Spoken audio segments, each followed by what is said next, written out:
अनंत T दे refresh हमी।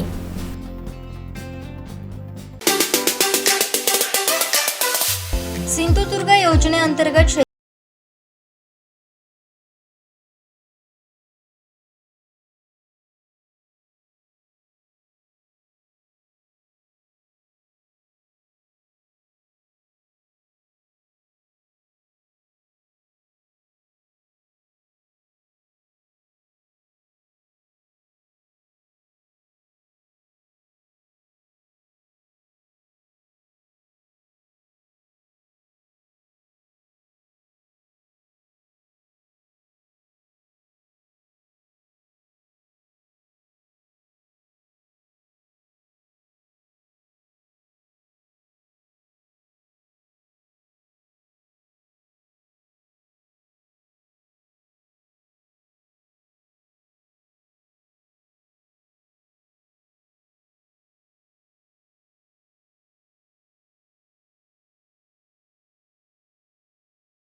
प्रात्यक्षिक झाल्याबद्दल दोडामार्ग तालुक्यातील हेवाळे ग्रामपंचायतचा विशेष सत्कार करण्यात आला। तसेच वसुंधरा ग्रामसंघ हेवाळे, जिद्द महिला ग्रामसंघ नरडवे, नारीशक्ती ग्रामसंघ चौक आणि प्रेरणा ग्रामसंघ मठ यांचा सन्मान करण्यात आला। तसेच सिंधुरत्न योजनेअंतर्गत आंबा, फळमाशी रक्षक सापळे आणि ल्युर्स वाटप व लाभार्थी सूक्ष्म अन्न प्रक्रिया उन्नयन योजना लाभार्थी, कृषी विभागाचे ताडपत्री आणि क्रेट लाभार्थी, मत्स्य व्यवसाय लाभार्थी मंत्री दीपक केसरकर यांच्या हस्ते अनुदान पत्र आणि चेकचं वाटप करण्यात आलं। या कार्यक्रमाचं सूत्रसंचालन काका सावंत यांनी केलं। शेवटी कुठेतरी सुरुवात करायला लागते, ती सुरुवात झालेली आहे, तुमच्यामध्ये जागृती झालेली आहे। मग ते आमचे मच्छीमार असतील तर त्यांना आउटबोर्ड इंजिन दिलं तर ते अधिक लांब जाऊ शकतात। वलवत जाण्यापेक्षा आउटबोर्ड इंजिन अधिक लांब जाऊ शकतात। मध्यंतरी काय झालं की आमचे मासे गोवा राज्य घेत नव्हते।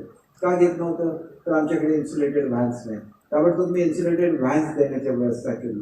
आज त्यांचे मासे कुठल्याही मार्केटला विनासायास जाऊ शकतात। आणि एकंदर मी तुम्हाला जर यादी वाचून दाखवली तर वनमृतमध्ये 800 लाभार्थींना लाभ मिळणार आहे।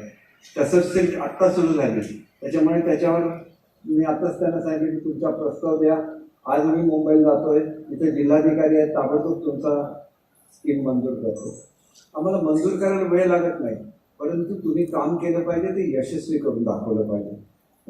तसंच सिल्कच्या बाबतीत जेवढे पैसे लागतील त्यांनी मला सांगितलं की 4.5 कोटी रुपये केंद्र स्थापन करायला लागतील। 4.5 कोटी रुपये सुद्धा त्यांना त्या ठिकाणी दिले जातील आणि तुमच्यासाठी एक नवीन प्रगतीचं दालन हे उघडं केलं जाईल।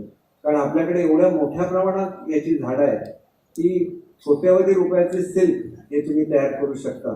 थोडीशी मेहनत घेतली पाहिजे। आम्ही यावर्षी खरं तर फळ संशोधन केंद्राला आपण एक्सरे मशीन्स आंब्याच्या दिलेल्या आहेत। तुम्ही पुन्हा एकदा चेक करून घ्या आणि जर ह्या संस्थेला देता येत असेल संस्थेला द्या, जिथं जास्तीत जास्त वापर होणार। कारण काय होतं की हापूस आंब्यामध्ये साका असतो आणि साका असलेला आंबा जर ग्राहकाकडे गेला तर आंब्याचं नाव खराब होतं। त्याच्यामध्ये एक्सरे मशीनमध्ये तुम्हाला अगोदर कळणार की कुठल्या मशीनमध्ये साका आहे, तर तो तुम्ही अशासाठी पाठवू शकता। तो आंबा काय पूर्ण खराब झालेला नसतो, एक भाग त्याचा चांगला असतो, ते कॅनिंगसाठी वापरता येईल। उरलेला आंबा जो चांगला असेल तोच मार्केटला जाऊ शकेल।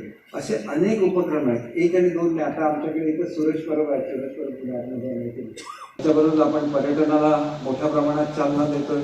तुमची चांगली शेतं असतात आणि जर तुमच्याजवळ एखादी खाडी किंवा समुद्र असेल तर शेतकऱ्याच्या शेतावर राहण्याची खूप आवड ही आताच्या काळामध्ये निर्माण झालेली आहे। त्याचं ट्रेनिंग सेंटर आम्ही वेंगुर्ल्याला तयार केलेलं आहे। तुम्ही त्या ट्रेनिंग सेंटरमध्ये जा, तिथं कशी घरं बांधायची बघा. आता सुद्धा आपण बऱ्याच 100-1 मला वाटतं अर्ज आपल्याकडे आलेले आहेत, त्यांना सुद्धा आपण आता अनुदान देतोय टुरिझमसाठी. पण टुरिझम करत असताना तुमच्याकडे एकदा येऊन गेलेला ग्राहक हा पुन्हा तुमच्याकडे आला पाहिजे. तर तुम्हाला स्वच्छता ठेवायला लागणार, चांगलं जेवण त्यांना द्यायला लागणार, आणि हे सगळं करत असताना तुम्हाला चांगलं ट्रेनिंग दिलं जाईल, तुम्हाला मार्गदर्शन दिलं जाईल, जेणेकरून जर महिला समृद्ध झाली तर जिल्हा समृद्ध होणार आहे. आणि आजपर्यंतच्या इतिहासामध्ये जर आपण बघितलं असेल तर नेहमीच प्रत्येक विभाग आपली योजना आपल्या पद्धतीने राबवण्याचा प्रयत्न करतोय. तो त्या ठिकाणी लाभार्थी आपल्या पद्धतीने शोधतोय आणि मग अशा प्रसंगी त्याच्यातनं येणारे जे रिझल्ट आहेत हे चांगले कधी येत नसतात, आणि म्हणून मग आपण नेहमी शासकीय योजनांना दोष देण्याचा प्रयत्न करतोय. आणि हा नेमका त्याच्यातला जो अडचणीचा मुद्दा होता तो दीपकबाईंनी ओळखला आणि याच्यातनं सिंधुरत्न सारखी योजना त्यांनी आणली, आणि त्याच्या माध्यमातून आज आपल्या जिल्ह्यामधल्या मग तो शेतकरी, मग तो कृषी विभागातनं शेती करणारा असेल, मत्स्य शेती करणारा असेल, त्या ठिकाणी वेगवेगळ्या प्रकारचा शेतीमधला प्रयोग करण्याचा प्रयत्न असेल, किंवा त्या शेती उद्योगासाठी आवश्यक असणाऱ्या विविध यंत्रसामुग्री असेल, या सगळ्याचा त्याच्यामध्ये विचार केला गेला. आता जसं मगाशी एका लाभार्थ्याने म्हटलं की आपल्याला त्या ठिकाणी विजेचं कनेक्शन देण्यासाठीची सुद्धा तरतूद या योजनेमध्ये करण्यात आली, आणि त्याच्यामुळे खऱ्या अर्थाने त्याचे जे चांगले परिणाम आहेत हे सिंधुदुर्ग जिल्ह्यामध्ये नजीकच्या काळामध्ये आपल्याला दिसतील.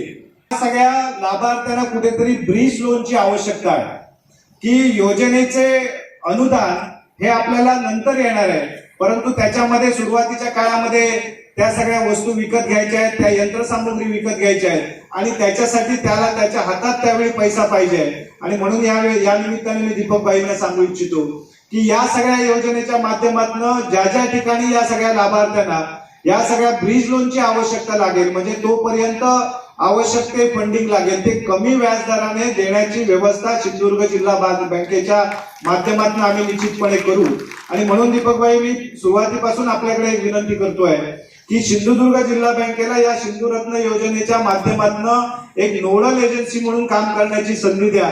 निश्चितपणे तुम्हाला मी सांगू इच्छितो की प्रतिवर्षी ज्या पद्धतीने आपण 100-200 कोटी रुपये या सगळ्या योजनेच्या माध्यमातून आणतात, आम्ही तेवढंच फायनान्स सुद्धा 100-200 कोटी रुपये कमी व्याजदराने ब्रिज लोनच्या माध्यमातून या सगळ्या लाभार्थ्यांना देण्याची व्यवस्था निश्चितपणे करू, आणि सामान्य माणसापर्यंत लवकरात लवकर या सगळ्या योजनेचा लाभ पोहोचण्यासाठी आम्ही निश्चितपणे प्रयत्न करू. फक्त ती एक संधी आम्हाला तुम्ही द्या, आणि हे सगळं जे काही कामकाज आहे, जे काही आर्थिक उलाढाल आहे, ही सिंधुदुर्ग जिल्हा बँकेच्या माध्यमातून जर आपण केली तर निश्चितपणे मी सांगतो की आपण जी गती अपेक्षित ठेवून आहात त्याच्यापेक्षा अधिक गतीने आपल्याला रिझल्ट निश्चितपणे दिसतील याची मी खात्री या निमित्ताने देतो. कारण ही बँक ही शेवटी आपली सगळ्या जिल्हावासियांची आहे, आणि त्या जिल्हावासियांच्या उपयोगात आणण्यासाठी, त्यांच्या प्रसंगाला उभं राहण्यासाठी निश्चितपणे आम्ही कटिबद्ध आहोत, एवढं या निमित्ताने सांगतो. आणि पुन्हा एकदा या योजनेच्या माध्यमातून भविष्यातला समृद्ध जिल्हा आपल्याला साकारायचा आहे, आणि त्यासाठी आम्ही सगळेजण तुमच्या सगळ्यांच्या सोबत आहोत, एवढं या निमित्ताने सांगतो. आमचे दिवसभरातले सर्व अपडेट्स, ताज्या घडामोडी आणि थेट लाईव्ह पाहण्यासाठी सबस्क्राईब करा, लाईक करा कोकणचं नंबर 1 महा चॅनल कोकण 7 लाईव्हचं YouTube चॅनल.